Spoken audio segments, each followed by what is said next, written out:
मौसम में सुधार आने के साथ ही अब लाइन ऑफ कंट्रोल के नजदीक आबाद इलाके करना, केरन और बस्सल के सड़क राब्ते जो बंद पड़े हैं, अब बीकन हुकाम ने मशक्कत करके उन तीनों सड़क राब्तों को बहाल करने की बड़े पैमाने पर कोशिश शुरू की है। और इस सिलसिले में आज करना, केरन और बस्सल के तीनों सड़क राब्तों पर बर्फ हटाने की मशीनों को काम पे लगा दिया गया है।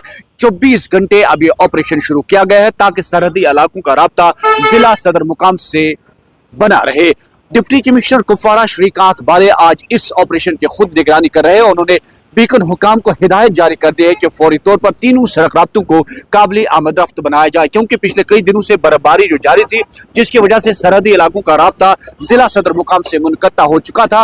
लेकिन अब जो ही मौसम में सुधार आया, अब बर्फ हटाने की मशीनों को काम पे लगा दिया गया है। और आप स्क्रीन पर भी इस वक्त देख रहे हैं कि 3 बड़ी बड़ी मशीनें जो हैं वो इस वक्त काम पे लगे हैं और बीकन हुकाम जो है वो इस वक्त इसकी खुद निगरानी भी कर रहे हैं, क्योंकि पिछले कई दिनों से इन सरहदी इलाकों का राब्ता जिला सदर मुकाम से मुनक़ता हो चुका था, जिसकी वजह से सरहदी इलाकों में लोगों को तकलीफदेह सूरत हाल का सामना था।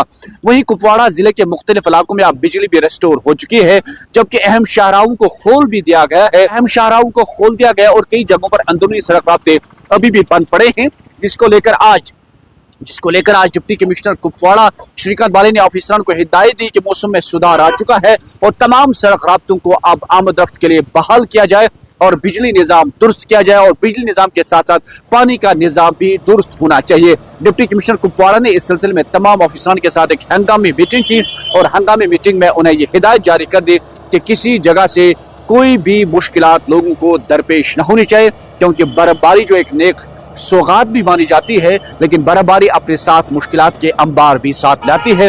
लेकिन इंतजामिया अलर्ट है। इंतजामिया ने फौरी तौर पर बिजली, पानी और सड़कों को बहाल करने का काम अब शुरू किया है। नेशनल के लिए शुमाली कश्मीर से यहया सुल्तान।